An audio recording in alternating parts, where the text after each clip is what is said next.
खानदान के कोई पुरखे किसी नवाब की हवेली पर हुक्कादार हुआ करते थे। हुक्कादार मतलब ये कि जैसे जमादार, सूबेदार, हवलदार, वैसे ही हुक्कादार। नवाब के बेहद ख़ास वक्ती अय्यासी के मौक़ों पर बेहद सलीके से हुक्का लगाने की व्यवस्था करने वाले। पुरखे की उस सलीकेदार सलीके से खुश होकर नवाब ने पुराना होता अपना एक ख़ानदानी हुक्का पुरखे को बख्शीश में दे डाला। ले जा, हम तो बेटा पीढ़ी दर पीढ़ी खो खो कर खोखले हो ही जाते हैं, तू भी हो, जा मर। नतीजे में पुरखे अपने अपने समय काल में खांसते खंगारते मरते मरते तक झुंड के झुंड मक्खियों के लिए आंगन में बलगम की दावतें सजाते रहे, थका थूक। अब इन दिनों बड़े मियाँ के अब्बा हुजूर परंपरा का निर्वाह कर फ़र्ज़ अदा कर रहे हैं पुरखों की आन बान शान के प्रति।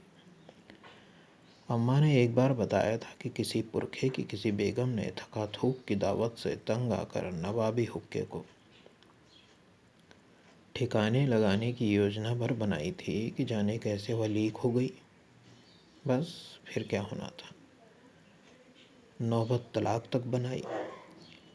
पुरखे के मुंह से तीसरा लफ्ज़ निकलकर कहर बरपाता कि उन बेगम दादी अम्मा ने हाथ पैर जोड़कर किसी तरह अपने हुक्कादार ख़ानदान की बेगम होने का तमगा बचा लिया।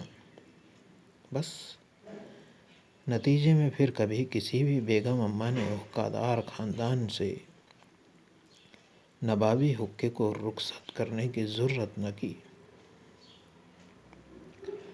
बड़े मियाँ जानते हैं कि अम्मा हुक्के की कुड़कुड़ सुनते ही कुढ़ने लगती हैं, लेकिन करें क्या, मजबूर हैं। अंजाम एक कि नवाबी हुक्का हुक्कादार ख़ानदान की अनमोल अमानत बना, ख़ानदान की बहू बेगमों को चिढ़ाता, उनका खून जलाता ठसक से कुड़कुड़ाए जा रहा है। बदौलत मक्खियों के लिए बलगमी दावतें अनवरत सज रही हैं। कुड़कुड़ाने के अलावा नवाबी हुक्का हुक्कादार ख़ानदान के मर्दों के रुतबे को जताने में भी बड़ा सहायक सिद्ध होता है। बड़े मियाँ खुद भी यार दोस्तों की महफिल में सीना फुलाकर शान से जब तब कहते फिरते हैं, अबे नवाबी ख़ानदान से ताल्लुक़ रहा है हमारा। एक वक्त वो शान थी, बाद में वो दम था कि सरे राह जिसे हुक्म सुना दें वो पीठ झुकाकर सुबह से शाम तक दरवाजे के आगे सलाम ठोकता खड़ा रहता। जब तक कि जाने की इजाज़त न आ जाए तब तक हिले ना अपनी जगह से। देखा नहीं क्या, अबे तूने तो देखा है ना बे अहमद, वो नवाबी हुक्का अब्बा हुजूर के ओंठों की शान है, या वो मामूली हुक्का नहीं है। जिन ओंठों पर नवाबी पान की लाली चढ़ी, उन्हीं ओंठों को नसीब हो सका है। अब्बा हुजूर की बैठक में पास पड़ोस के बहुतेरे बुढ़ऊ किस्म के बूढ़े आते हैं, पर मजाल क्या कि कोई उस हुक्के को अपने ओंठों से छुआने भर की सोच भी ले। अमा सोचना भी गुनाह करम है। एक अलग मामूली, मेरा मतलब मामूली नहीं, वैसा मामूली नहीं जैसा तुम लोग समझ रहे हो। यूँ तो समझ रहे हो ना कि हुक्कादार ख़ानदान में कोई चीज़ मामूली है ही नहीं, लेकिन नवाबी हुक्के के आगे वो एक मामूली हुक्का ही हुआ, तो उसे ही कुड़कुड़ाकर बुढ़ऊ लोग अब्बा हुजूर को संगत देते हैं। मियाँ उस नवाबी हुक्के में तो तंबाकू भी स्पेशली इस्तेमाल होता है। आम हुक्कों के आम तंबाकू में तो ये हिम्मत ही नहीं कि नवाबी हुक्के को छूने की हिमाकत भी करें। भाई लोगों, सजाए मौत के डर से उस तंबाकू का सारा नशा काफूर हो जाए। मियाँ फ़हीम, तुम तो वाकिफ़ हो, अगर सच न हो तो कहो। 2 किस्म का अलग अलग तंबाकू तुम्हारी दुकान से ही पहुँचता है घर। अमा कहो भी, जुबान पे क्या ताले लगवा लाए हो? खैर कहो न कहो, तुम्हारी हामी ना हामी से कौन नवाबी हुक्के की शान में कमी या बढ़ोतरी आ जाने वाली है। अमा शान तो शान है, अपनी जगह कायम है और रहेगी। जिसे भरोसा ना हो आकर देख ले दरवाजे पर। वो क्या कहते हैं, कहावत है ना, क्या क्या को क्या, और हाँ वो पढ़े लिखे को फारसी क्या। दलान में मक्खियों की भिन भिन साबित करती है कि ये ख़ास हुक्का है, ख़ास तंबाकू वाला। आम तंबाकू से छाती में वो बलगम पैदा नहीं होती कि मक्खियों के झुंड टूट पड़े। अब मक्खियों की जुबान तो समझ आती नहीं कि वो गवाही दे सकें, लेकिन उनकी तादाद गवाह है इस बात की।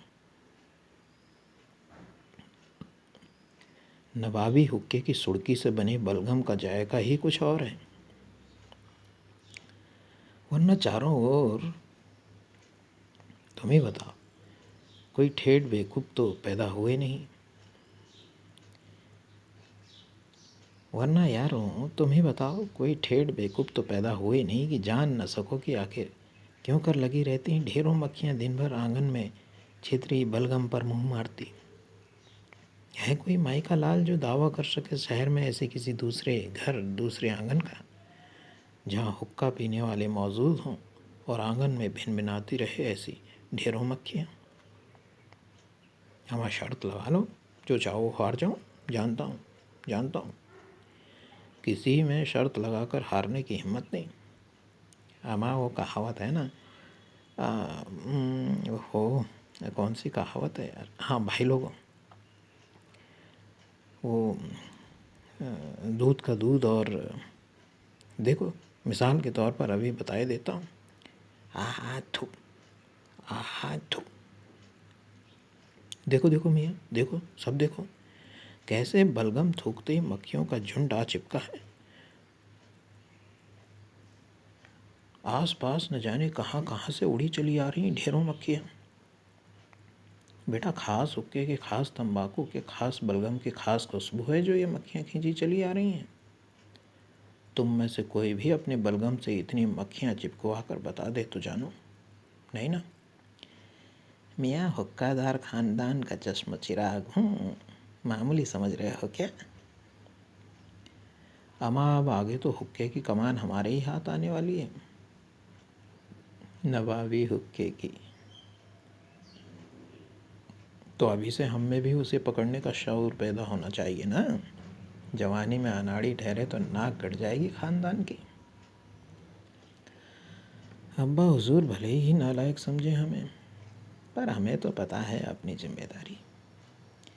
इसलिए दिन भर में 4-6 दफ़ा उनकी नज़रें बचाकर नवाबी हुक्के से स्पेशल तंबाकू की कोई 18-20 सुड़कियाँ हम जमा ही लेते हैं। अब देखो यार, यूँ उदास मत हो यारो, तुम्हारी किस्मतों में नवाबी शौक़ नहीं लिखा था तो उसके लिए मैं क्या करूँ। खुदा तो हूँ नहीं कि किस्मतें बदल दूँ तुम्हारी। तुम लोग इस एक बात से ही खुश क्यों नहीं हो लेते कि ना सही तुम्हारे नसीबों में, पर तुम लोगों के करीबी यार के घर तो नवाबी हुक्का है ना। वो भी ऐसा हुक्का जिसकी छाती, पीठ, पेट कहीं भी ऐसा कुछ नहीं लिखा कि तंबाकू पीना वो किसके लिए, हाँ स्वास्थ्य के लिए नुकसानदायक है। मियाँ नवाबी हुक्का है। किसमें इतनी हिम्मत कि उस हुक्के के हाथ पैर थोबड़े, ओह या अल्लाह माफ़ी, मुखड़े पर कहीं भी कलम चलाने की गुस्ताखी कर सके। अमा कलम खुद चलने से इनकार कर देगी, और क्या कहूँ। अच्छा फिर मिलूँगा यारों। अब्बा हुजूर जब तक अपनी जानलेवा खांसी की दवा लेकर लौटते हैं दवाखाने से, मौका है 2-4 सुड़कियाँ ख़ानदानी नवाबी हुक्के से मैं भी खींच आऊँ।